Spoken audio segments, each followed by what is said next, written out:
Hello friends, welcome to my YouTube channel SP math classes में। Viewers, ये जो है कि हम क्वेश्चन ले आए हुए हैं। एक क्वेश्चन आपके डॉक्टर राम मनोहर लोहिया यूनिवर्सिटी के ज्ञान और पाठ्यक्रम के प्रथम प्रश्न पत्र में लगभग अगर आप प्रश्न पत्र उठा करके देखेंगे तो क्वेश्चन जो है कि लगभग हर बार पूछा गया है। अगर आप देखेंगे 2017 में भी पूछा गया है और 2019 में और 2020 में और 2021 में लगातार एक क्वेश्चन पूछा गया है। तो इस क्वेश्चन को कवर करेंगे। इस क्वेश्चन को आने की अगर आप बात करें तो 100% चांस है कि यह क्वेश्चन आपके बीएड प्रथम वर्ष के एग्ज़ाम में पूछा जाएगा। तो हमारा प्रश्न है कि जो है देख सकते हैं यहाँ पे, आधुनिकीकरण से आप क्या समझते हैं, इसके उद्देश्य क्या है, वर्णन कीजिए। यहाँ से पहला क्वेश्चन इस टाइप का बनता है। दूसरा बनता है, आधुनिकीकरण से आप क्या समझते हैं, किसी राष्ट्र के आधुनिकीकरण में शिक्षा की भूमिका को स्पष्ट कीजिए। या यहाँ से प्रश्न बन सकता है, आधुनिकीकरण और शिक्षा से आप क्या समझते हैं, इसको अर्थ को स्पष्ट कीजिए। ठीक है, तो हम लोग पहले डिफिनीशन देंगे आधुनिकीकरण का अर्थ एवं परिभाषा क्या है, आधुनिकीकरण हम क्या कहते हैं। तो यहाँ पे हम लोग देखेंगे आधुनिकीकरण का अर्थ एवं परिभाषा। मनुष्य एक प्रगतिशील प्राणी है, परंतु संसार के भिन्न भिन्न क्षेत्र में मनुष्य की प्रगति की गति भिन्न भिन्न है। कुछ तीव्र गति से प्रगति कर रहे हैं और कुछ मंद गति से। 19वीं शताब्दी में फ्रांस, इंग्लैंड, जर्मनी, अमेरिका, रूस और जापान में विज्ञान और तकनीकी के क्षेत्र में इतना अधिक विकास हुआ कि उसके प्रयोग से वहाँ उद्योग के क्षेत्र में भारी क्रांति हुआ।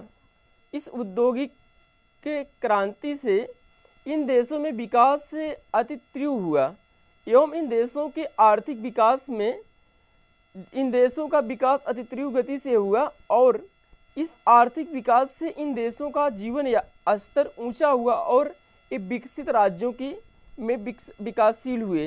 तब इन देशों के विकास के तकनीकी को देखकर अन्य देश ने तकनीकी के क्षेत्र में अन्य देश ने औद्योगिक विकास की तरफ जोर दिए और अपने जीवन स्तर को ऊंचा उठाने की ओर प्रयत्न किया। विद्वानों ने इस प्रक्रिया को आधुनिकीकरण संज्ञा दिया और आधुनिकीकरण और शिक्षा को इस रूप में परिभाषित किया। जैसे आधुनिकीकरण किया, हमारे वैज्ञानिकों ने देखा कि जो अन्य देश में है वहाँ पर जो है कि प्रौद्योगिक आधुनिकीकरण होने से वहाँ के लोगों का जीवन स्तर जो है कि ऊंचा उठता चला जा रहा है। तो उसको देख करके हमारे यहाँ के जो वैज्ञानिक थे अपने यहाँ पर भी इस कार्य को करने के लिए एक तकनीकी बनाया। अगर यहीं पर हम लोग देखें कि अगर आज से 20 साल पहले जाएं, 30 साल पहले जाएं तो लोग बैल से खेती करते थे। तो उस समय क्या होता था, हमारे पास तकनीकी नहीं थी, लेकिन तकनीकी विकास के होने से आज क्या है, लोग ट्रैक्टर से खेती करते हैं, अर्थात बहुत ही कम समय में काम हमारा हो जा रहा है। तकनीकी के माध्यम से लोगों के जीवन स्तर में क्या हुआ है, ऊँचा हुआ है। इसी को हम क्या बोलते हैं, आधुनिकीकरण बोलते हैं। आधुनिकीकरण की परिभाषा क्या है, इसको देखेंगे यहाँ पे हम लोग। आधुनिकीकरण किसी राष्ट्र के आधुनिकीकरण से तात्पर्य विज्ञान और तकनीकी के प्रयोग से उस राष्ट्र के आर्थिक विकास करने और जनसाधारण के जीवन स्तर को ऊंचा उठाने से है। किसी राष्ट्र के आधुनिकीकरण के तात्पर्य विज्ञान एवं तकनीकी प्रयोग से उस राष्ट्र के आर्थिक विकास करने और जनसाधारण के जीवन स्तर को ऊंचा उठाने से है। परंतु अब आधुनिकीकरण को बहुत व्यापक रूपों में लिया जा रहा है, जैसे कृषि का आधुनिकीकरण, उद्योगों का आधुनिकीकरण, जनसंचार के साधनों का, पुलिस विभाग का आधुनिकीकरण, शिक्षा का आधुनिकीकरण आदि प्रबंध तकनीकी का प्रयोग किया गया है। किसी राष्ट्र के आधुनिकीकरण से तात्पर्य देश विदेश के आगतन, वैज्ञानिक खोज, वैज्ञानिक तकनीकी और प्रबंध तकनीकी के प्रयोग से औद्योगिक विकास करने, आर्थिक विकास करने, विभिन्न क्षेत्रों की क्षमता बढ़ाने और इस सबसे जनसाधारण को जीवन स्तर को ऊंचा उठाने से होता है। आधुनिकीकरण का जो अगर हम लोग तात्पर्य देखें, इसका मतलब क्या होता है, लोगों के जीवन स्तर को ऊंचा उठाने के लिए हम लोग क्या करते हैं, आधुनिकीकरण करते हैं। देखेंगे आधुनिकीकरण की प्राकृतिक एवं विशेषता क्या है। आधुनिकीकरण एक निरंतर चलने वाली प्रक्रिया है। आधुनिकीकरण जो होता है निरंतर कुछ ना कुछ हम क्या होते हैं, प्रगति पर रहते हैं, कुछ ना कुछ विकास करते रहते हैं, कुछ ना कुछ नई चीज़ें सीखते रहते हैं। तो इस प्रकार से आधुनिकीकरण क्या है, एक निरंतर चलने वाली प्रक्रिया है। दूसरा, इसका सर्वप्रथम तत्व है कि वैज्ञानिक सोच समझ को विकसित करना। और तीसरा है कि इसका दूसरा तत्व है कि वैज्ञानिक तकनीकी प्रबंध तकनीकी का आगतन, ज्ञान और उसका प्रबंध करना। चौथा है इसका, तीसरा तत्व है कि विज्ञान वैज्ञानिक तकनीकी और प्रबंध तकनीकी के क्षेत्र में निरंतर शोध करना। तो हमारा क्या है, विज्ञान और तकनीकी का कार्य क्या है कि हमेशा जो है कि किसी न किसी चीज़ को लेकर के हम शोध कर रहे हैं, प्रौद्योगिकी के क्षेत्र में हुआ या शिक्षा के क्षेत्र में हुआ, इस प्रकार से हम कर रहे हैं। इसका चौथा तत्व यह है कि जीवन के प्रत्येक क्षेत्र में विज्ञान वैज्ञानिक तकनीकी एवं प्रबंधन तकनीकी का प्रयोग कर उसकी कार्य क्षमता को बढ़ाना है। हम विज्ञान और वैज्ञानिक क्षेत्रों में कार्य करके जो है कि हर तरफ जो है कि तकनीकी क्षेत्रों में आधुनिकीकरण करके हम उसकी कार्य क्षमता में क्या कर रहे हैं, वृद्धि कर रहे हैं। शिक्षा और आधुनिकीकरण क्या है, हमारा जो मेन फोकस होगा वो कहाँ होगा, शिक्षा और आधुनिकीकरण। शिक्षा और आधुनिकीकरण क्या है, शिक्षा मनुष्य के विचार एवं व्यवहार में परिवर्तन करने का मुख्य साधन है। हमने भारत के आधुनिकीकरण के लिए आवश्यक जिन उपायों की चर्चा की है उनमें भी शीर्ष की 2 उपाय शिक्षा के संबंधित हैं। पहला 10 वर्षीय अनिवार्य एवं निःशुल्क शिक्षा की व्यवस्था और दूसरा उच्च कोटि की विज्ञान तकनीकी एवं प्रशासन शिक्षा की व्यवस्था आदि ध्यानपूर्वक देखा समझा जाए तो आधुनिकीकरण से जिन उपायों आर्थिक विकास, प्राकृतिक संसाधनों की खोज, मानव संसाधन का विकास, जनसंख्या नियंत्रण, राष्ट्रीय चरित्र का निर्माण की चर्चा की है, इन सब की प्राप्ति भी शिक्षा पर निर्भर करती है। तब कहना ना होगा कि शिक्षा आधुनिकीकरण का मूल साधन है। अब यह प्रश्न उठता है कि शिक्षा यह कार्य कब और कैसे कर सकती है और इसके लिए शिक्षा में क्या जरूरी है। इस संदर्भ में सबसे पहले हमारे देश भारत में शिक्षा आयोग कोटरी कमीशन, इस आयोग में शिक्षा के आधुनिकीकरण में भारत में शिक्षा आयोग कोटरी कमीशन 1964-66 ने विचार किया था और निम्नलिखित सुझाव दिए। 6 से 14 वर्ष के बच्चों के लिए अनिवार्य एवं निःशुल्क शिक्षा व्यवस्था किया जाए, जनसाधारण के शैक्षिक स्तर को ऊंचा उठाया जाए, उच्च स्तर पर विज्ञान और तकनीकी शिक्षा की उचित व्यवस्था किया जाए। चौथा था उच्च स्तर पर विज्ञान और तकनीकी शिक्षा की व्यवस्था किया जाए, छात्रों को स्वतंत्र चिंतन और निर्णय लेने के लिए शक्ति का विकास किया जाए। आगे देखेंगे हम लोग कि शिक्षा और आधुनिकीकरण से अपना मत प्रस्तुत कीजिए। शिक्षा और आधुनिकीकरण से जो है कि आप अपना मत प्रस्तुत कीजिए। इसके बीच मानव जीवन इतना सरल हो गया कि इनके विभिन्न पक्षों का सामान्य ज्ञान कराने के लिए सर्वप्रथम 8 वर्षीय शिक्षा अपर्याप्त है। अतः प्रथम 10 वर्ष और 10+2 की शिक्षा सभी के लिए निःशुल्क एवं महिला समाज के उत्थान के लिए शोधन कार्य एवं PhD तक की शिक्षा को निःशुल्क किया जाए।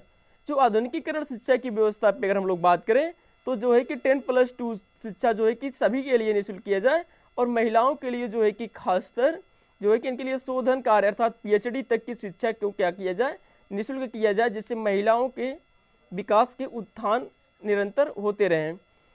10+2 की शिक्षा 1986 में सुधार पुनः 2020 राष्ट्रीय शिक्षा नीति लागू किया गया, जिसमें भी निःशुल्क शिक्षा का प्रावधान नहीं किया गया है।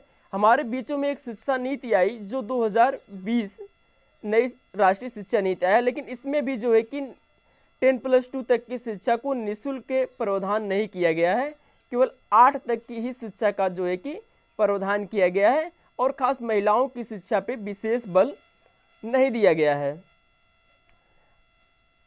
प्रथम 10 वर्षीय अनिवार्य और निःशुल्क शिक्षा होनी चाहिए। इसके संदर्भ में यहाँ NCERT की कक्षा 10वीं की शिक्षा में ही विज्ञान विषय को अनिवार्य बनाया गया, जिसमें उनके वैज्ञानिक विषय का विकास किया जाए और उन्हें कौशल युक्त और सामाजिक जीवन क्रिया से परिपूर्ण किए जाएं और आधुनिक शिक्षा से जोड़ा जाए एवं उस पर निष्ठा कार्य किया जाए, लेकिन पूर्ण बल नहीं दिया जा रहा है।